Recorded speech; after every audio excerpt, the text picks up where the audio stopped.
जय हिंद बालकों, आप लोग का हमारी क्लास में वेलकम है, स्वागत है। आज की जो क्लास है उसमें हम लोग एक स्पेशल ट्रिक लेकर के आए हैं। बेसिकली जो क्रिस्टलाइन सॉलिड में बनने वाले unit cell, specially crystal system की जो यूनिट सेल बनती है, 7 तरीके के क्रिस्टल स्ट्रक्चर वो बनाता है। तो उन 7 क्रिस्टल स्ट्रक्चर को दिमाग में रखना, खास तौर से उनकी एज लेंथ के रिलेशन को लेकर के, उनके आप कह सकते हैं कि जो एक्सियल डिस्टेंस है उनके रिलेशन को लेकर के ये बड़ा ही इम्पॉर्टेंट हो जाता है। इसको ध्यान रखना बड़ा ही मुश्किल हो जाता है। तो हम लोग क्या कर रहे हैं कि आज उसी चीज़ के लिए एक ट्रिक लेकर के आए हैं। आप ध्यान दें, जब भी कोई क्रिस्टलाइन सॉलिड लेते हैं तो उस सॉलिड को बनाने के लिए 3 डायमेंशनल स्पेस में एटम, मॉलिक्यूल या आयन रखे जाते हैं। तो जिन पॉइंट पर ये एटम, मॉलिक्यूल या आयन रखे जाते हैं उन पॉइंट्स को हम लोग कहते हैं लैटिस पॉइंट। ठीक, इस लैटिस पॉइंट पर क्रिस्टल बनाने वाले पार्टिकल्स जो है वो रखे जाएंगे आपका, और इनको हम लोग लैटिस पॉइंट बोलते हैं। बाकायदा इनको हम तीनों कोऑर्डिनेट से डिफाइन कर सकते हैं, एक्स, वाई और क्या आपका जेड से। इनमें लॉन्ग ऑर्डर अरेंजमेंट होता है, लॉन्ग ऑर्डर अरेंजमेंट होता है। ये सब के सब क्रिस्टल जो होते हैं वो एनआइसोट्रॉपिक नेचर के होते हैं। इनमें एक विशेष तरीके का अरेंजमेंट पाया जाता है जो थोड़े बहुत लैटिस पॉइंट को मिलाने पर बनता है और पूरे सॉलिड में अपने को रिपीट करता है। इसको हम यूनिट सेल कहते हैं। और ये जो पर्टिकुलर यूनिट सेल होती है वो यूनिट सेल ही जब आपस में मिलती है तो किसका फॉर्मेशन होता है? क्रिस्टल स्ट्रक्चर का फॉर्मेशन होता है। तो अब ये यूनिट सेल कई प्रकार की हो सकती है, डिपेंडिंग अपॉन कैसा स्ट्रक्चर है। जैसे मैं अभी आपको दिखाना चाहूँ, थोड़ा सा क्यूबिक यूनिट सेल को दिखाना चाहूँ, तो ये आप देख रहे हैं कि लैटिस पॉइंट है और इसमें अभी कोई स्ट्रक्चर विजिबल नहीं हो रहा, लेकिन आपको दिखाने के लिए हम स्ट्रक्चर को विजिबल करते हैं।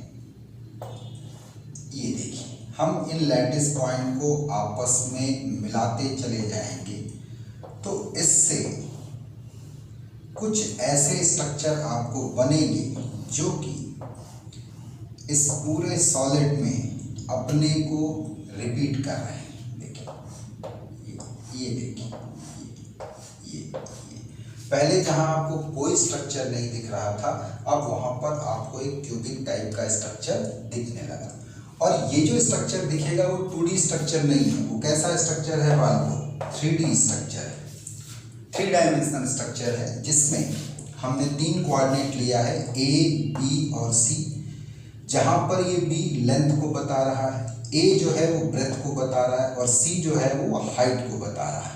यानी ये लेंथ, ये ब्रेथ और ये हाइट चलेगा।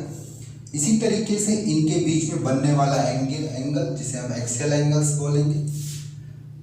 आप कह सकते हैं लेंथ और हाइट के बीच में अल्फा, हाइट और ब्रेथ के बीच में बीटा, ब्रेथ और लेंथ के बीच में क्या आपका गामा। तो हम लोगों ने एक्सियल एंगल को अल्फा, बीटा, गामा से बताया, जबकि एक्सियल डिस्टेंस को किससे बताया? ए, बी और सी से बताया। चलेगा। ये स्ट्रक्चर 3D होता है। आप इसको ऐसे समझ सकते हैं, जैसे मैंने ये लिया हुआ है। तो ये जो आप देख रहे हो, ये जो लाइन आप देख रहे हो, मैं इसको लेंथ कह रहा हूँ, इसको मैं ब्रेथ कह रहा हूँ, ये, और ये जो हिस्सा आप देख रहे हो इसको मैं हाइट कह रहा हूँ, ऐसे। चलेगा। तो आपके सिलेबस में, आपकी एनसीईआरटी में, 12th एनसीईआरटी में 7 तरीके के क्रिस्टल सिस्टम दिए हुए हैं, 7 टाइप के क्रिस्टल सिस्टम दिए हुए हैं, जो इस बात पर डिफरेंस करते हैं उनमें एक्सियल रिलेशन, एक्सियल लेंथ का रिलेशन या एक्सियल एंगल्स का रिलेशन क्या है। इसके आधार पर हम लोगों ने उसको 7 हिस्सों में बांटा हुआ है। इसका फिगर भी मैं आपको दिखा दूं, इसका फिगर भी आप एनसीईआरटी में देख सकते हैं।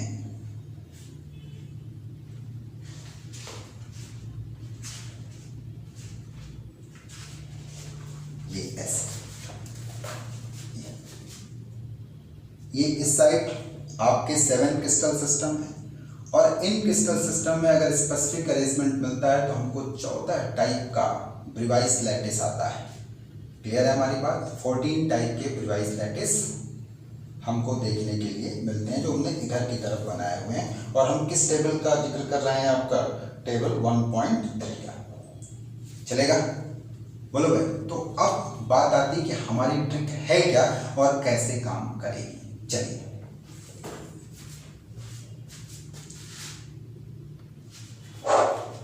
तो सबसे पहले वाल को आप लोग ये जो मैंने ग्रीन बोर्ड पे ट्रिक लिख रखी है इसका एक स्क्रीनशॉट ले लीजिए, तब मैं इसको एक्सप्लेन करता हूँ कि एक्चुअल में चक्कर क्या है। चलेगा? जो आपकी एनसीईआरटी में टेबल दिया हुआ और जो मैंने ट्रिक बनाई है थोड़ा सा उसमें ऊपर नीचे है, हेर फेर है और चीज़ों को उसके अकॉर्डिंग मैंने सेट किया हुआ है। उम्मीद करता हूँ आपने ले लिया है, आपने स्क्रीनशॉट ले लिया होगा। इस स्क्रीनशॉट के थ्रू आप ब्रिवाइस लैटिस देख सकते हैं। सबसे किनारे में नंबर मैंने दिया हुआ है, बीच में वो ट्रिक देख सकते हैं, तुम और मैं कार रिट्स में थे। फिर क्रिस्टल सिस्टम को बताया है, फिर एज लेंथ को बताया है, फिर एक्सियल एंगल्स को बताया है। ये इतनी बातें इसमें आ गई होंगी। चलिए अब मैं आपको बताऊं, सबसे पहले मैंने क्या किया कि जो 7 तरीके की क्रिस्टल सिस्टम है उनको एक साथ मैंने यहाँ पर लिख लिया। Triclinic, orthorhombic, monoclinic, cubic, rhombohedral, tetragonal, hexagonal और इनके पहले लेटर को पकड़ लिया। तो जब पहले लेटर को पकड़ा तो यहाँ टी मिला, ओ मिला, एम मिला, सी मिला, आर मिला, टी मिला, एच मिला और मैंने इनको लेते हुए हिंदी की एक लाइन क्रिएट कर दी, तुम और मैं। तुम टी ओ, मैं एम। तुम और मैं कार रिट्स। आपने देखा होगा मारुति की गाड़ी आती है रिट्स जिसको बोलते हैं, रिट्स में थे। और थे को मैंने इंग्लिश में यहाँ पर लिखा हुआ है टी अलग और एच ई अलग, क्योंकि टी से मैं एक क्रिस्टल सिस्टम टेट्रागोनल को बताना चाहता था और हे से मैं हेक्सागोनल को बताना चाहता था। तो अगर ये ट्रिक मुझे याद है तो मुझे ये सीक्वेंस मिल जाएगा और इस सीक्वेंस के थ्रू मैं बाकी के सीक्वेंस भी बना लूंगा। तुम और मैं कार रिट्स में थे। तुम मतलब टी ट्राइक्लिनिक, और मतलब ओ ऑर्थोरोम्बिक, मैं मतलब एम मोनोक्लिनिक, कार मतलब सी क्यूबिक, रिट्स मतलब आर रोम्बोहेड्रल में आपका स्टेटमेंट पूरा करने के लिए थे, यानी कि टी अगेन टेट्रागोनल और हे मतलब एच क्या चीज आपका हेक्सागोनल।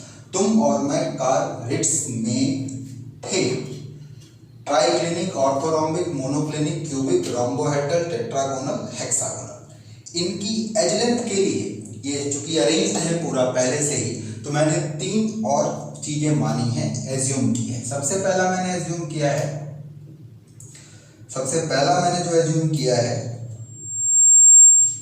ठीक है, एक्स से हमारा मतलब है होगा यहाँ पे कि सभी इक्वल नहीं है, ऑल आर नॉट इक्वल।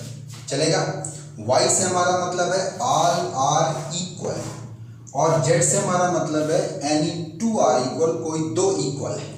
चलेगा? अब अगर हम एज लेंथ की बात करें तो ये तीनों ही ट्राइक्लिनिक, ऑर्थोरोम्बिक, मोनोक्लिनिक, तीनों में मैंने x दिया हुआ है, फिर 2 के लिए y, फिर 2 के लिए z दिया हुआ है। यानी इन तीनों में एज लेंथ आपस में क्या होगी आपका? बराबर होगी। इन दोनों में एज लेंथ बराबर नहीं होंगी आपस में, ठीक है, सॉरी, इन तीनों में एज लेंथ बराबर नहीं होगी, इन दोनों में एज लेंथ बराबर होगी और इन दोनों में अगर आप देखेंगे तो कोई 2 एज लेंथ आपस में बराबर होगी। यानी यहां हम लिखेंगे a is not equal to b is not equal to c, यहां लिखेंगे a equal to b equal to c, इसमें लिखेंगे a equal to b but not equal to c। इस टाइप की व्यवस्था इसमें आएगी। जबकि एक्सियल एंगल में आप देखो तो एक्स वाई जेड का पैटर्न नहीं है, हर किसी के लिए अलग अलग है, X Y Z, Y Z, Y Z. इसको ऐसे याद रखते हैं इसी सीक्वेंस पर, X Y Z, Y Z, Y Z. चलेगा? X Y Z, Y Z, Y Z. Clear है? इसलिए मैंने इसको यहाँ पे दिखा रखा है। और एज लेंथ के लिए हम लोगों ने क्या दिमाग में रखा हुआ है? इन 3 के लिए x, फिर 2 के लिए y, लास्ट 2 के लिए क्या आपका z। आप देख सकते हैं ये एक्स, एज लेंथ में ये वाई और ये क्या आपका जेड। लेकिन अगर एक्सियल एंगल की बात की जाए तो हम लोग इस पैटर्न पर चलते हैं, X Y Z, Y Z, Y Z. Clear हो गई हमारी बात? बोलो भाई। अब बात आती ब्रिवाइस लैटिस। तो ब्रिवाइस लैटिस के लिए हम लोगों ने एक रूल याद कर रखा है यहाँ पे, जैसे आप मोबाइल नंबर याद रखते हैं अपने बहुत अच्छे फ्रेंड का, तो वैसे ही एक टाइप का मोबाइल नंबर भी है जो 7 डिजिट का है। टोटल ये 7 तरीके के क्रिस्टल सिस्टम 14 तरीके के ब्रिवाइस लैटिस में दिखते हैं, और किसमें कितने होते हैं इसको आप ऐसे याद कर सकते हैं, 14, 23, 121, 14, 23, 121। क्लियर है हमारी बात? 14, 23, 121। तो अगर इस पूरे को एक साथ कंसोलिडेट करें तो कौन सा फिगर आता है? चलिए तो बाल को ध्यान से देखिए। अब आप लोग को सिर्फ अपने दिमाग में ट्रिक रखनी है, तुम और मैं कार रिट्स में थे, और थे को थोड़ा तोड़ लेना है THE में, चलेगा? Try clinic, orthorhombic, monoclinic, cubic, rhombohedral, tetragonal, और क्या चीज आपका हेक्सागोनल। अब अगर बात आती है एज लेंथ बताइए, तो ये 3 x, यानी तीनों ही एज लेंथ इक्वल नहीं है। मैंने माना भी था कि x मतलब तीनों इक्वल नहीं है, y मतलब तीनों इक्वल है, और z मतलब कोई 2 इक्वल है, चलेगा? इसी तरीके से अगर एक्सियल एंगल की बात की जाए तो क्रम में हमको याद रखना है x y z y z y z। तो x y z का मतलब क्या रहा? x का मतलब तीनों इक्वल नहीं है, तीनों इक्वल है, कोई 2 इक्वल है, चलेगा? यहाँ पर तीनों इक्वल है, यहाँ पर कोई 2 इक्वल है, तीनों इक्वल है, कोई 2 इक्वल है, चलेगा? और बाकी ब्रिवाइस लैटिस के लिए तो मोबाइल नंबर अपने सबसे प्रिय मित्र का याद करो, एकदम बिल्कुल रटा हुआ रहता है, चलेगा? क्यों? क्योंकि मोबाइल नंबर अगर मोबाइल में लिखा हुआ होगा तो घर वाले पकड़ लेंगे, इसलिए उसको दिमाग में ही रखते हैं। और जब आप दिमाग में रखते हो तो कैसे रखते हो भाई? उसका भी है हमारे पास में 14, 23, 121। 14 एक बार, 23 एक बार, 121 एक बार, और टोटल है कितने सिस्टम? 7। तो स्टार्टिंग से डिवाइड कर लो। एक किसके लिए हो गया आपका? ट्राइक्लिनिक के लिए। 4 किसके लिए हो गया? ऑर्थोरोम्बिक के लिए। 2 किसके लिए हो गया? मोनोक्लिनिक के लिए। 3 किसके लिए हो गया? क्यूबिक के लिए। 1 किसके लिए हो गया आपका? रोम्बोहेड्रल के लिए। यहाँ में स्टेटमेंट पूरा करने के लिए है। और फिर 2 किसके लिए हो गया? टेट्रागोनल के लिए। 1 किसके लिए हो गया? हेक्सागोनल के लिए। चल जाएगा कि नहीं? बोलो भाई, कर लोगे? एक बार लिख के भी दिखा दें, बात समझा के भी दिखा दें, चाहिए। तो ध्यान दीजिए, मैंने उसी चीज को एलोबरेट कर दिया। अपनी ट्रिक हमने पकड़ी, तुम और मैं कार रिट्स में थे। इनसे अल्फाबेट बने, T triclinic, O orthorhombic, M monoclinic, C cubic, R rhombohedral, T tetragonal, H hexagonal, चलेगा? अब अगर हम लोग एज लेंथ की बात कर रहे हैं यहाँ पर, तो आप देख रहे हैं, तो मैंने एज लेंथ में इन तीनों के लिए कहा था x, इन 2 के लिए y और इन 2 के लिए z। x का मतलब था तीनों इक्वल नहीं है, y का मतलब था तीनों इक्वल है, और z का मतलब है कोई 2 इक्वल है। तो देखिए यहाँ ये तीनों इक्वल नहीं हैं, यानी x। यहाँ ये 2 इक्वल हैं, यानी कि y। और यहाँ कोई 2 इक्वल हैं, यहाँ तीनों इक्वल हैं तो y। यहाँ कोई 2 इक्वल है और 1 इक्वल नहीं है, तो इसके लिए हमने सिंबल माना था z। आ गया? यहाँ तीनों इक्वल नहीं है, यहाँ तीनों इक्वल है, और यहाँ कोई 2 इक्वल है। क्लियर हो गया? इसी तरीके से एक्सियल एंगल्स का हमारा कोड था इसी क्रम पर, x y z था कि नहीं था? x मतलब तीनों इक्वल नहीं है, मिला यहाँ पर। y मतलब तीनों इक्वल है, मिल गया। z का मतलब कोई 2 इक्वल है, मिला। बोलो भाई। इसी तरीके से y का मतलब तीनों इक्वल है, मिल गया। z का मतलब कोई 2 इक्वल है, चलेगा। फिर y z तीनों इक्वल है, कोई 2 इक्वल है। तो आप एनसीईआरटी की टेबल से इस क्रम को भी आप दिमाग में या इस क्रम को भी आप चेक कर सकते हैं जो हमने यहाँ पर लिखा हुआ, और ये इजीली है, इसको अपने दिमाग में रखना बहुत आसान है। तुम और मैं कार रिट्स में थे।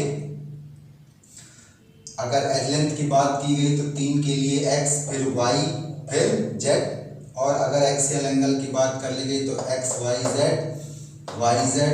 z हम लोग कर करके इसको अरेंज कर लेंगे। बोलो भाई, कर लोगे कि नहीं? तो एक बार बताओ, कितना मुश्किल ट्रिक था, या आप कह सकते हो कितना मुश्किल ये टेबल था याद करना। याद करो भूल जाता, याद करो भूल जाता, लेकिन इस माध्यम से अपने दिमाग में रखना आसान रहेगा कि नहीं। और पेपर रूम में अगर कोई क्वेश्चन आ गया तो हम इसे बड़ी आसानी से बना सकते हैं। और क्वेश्चन का तो आप हिसाब किताब जानते ही हो, इसमें से किसी भी एक बात को पकड़ करके ऑड इवन खेल लेगा, कौन है और कौन नहीं है, कौन करेक्ट है कौन इनकरेक्ट है। तो ऐसे सारे सवालों का जवाब आ जाएगा कि नहीं आ जाएगा? कर लोगे कि नहीं कर लोगे? बोलो भाई। तो आज इतना ही रखते हैं, ठीक है। और अगर आपको हमारी ट्रिक्स पसंद आ रही हों, आपको याद करने में हेल्प मिल रही हो, तो निश्चित तौर पे आप हमारी बात को अपने बाकी फ्रेंड्स तक रखें, लेक्चर्स को शेयर करें, सब्सक्राइब करें, लाइक करें, कमेंट करें, ताकि हमको पता चले कि आप एक्टिवली इसमें पार्टिसिपेट कर रहे हैं। कहीं ऐसा तो नहीं कि उधर कोरोना फैला हुआ है और इधर आप आराम कर रहे हो, तो निश्चित तौर पर फिर रैंक डिग्रेडेट होती चली जाएगी आपकी, आप अपने टारगेट से बाहर की तरफ होते जाओगे। तो इसलिए बहुत ही सीरियस रहने की ज़रूरत है, लगने की ज़रूरत है, अपने साथ जुटे रहने की ज़रूरत है। ठीक है जी, चल जाएगा, कर लोगे। जय हिंद।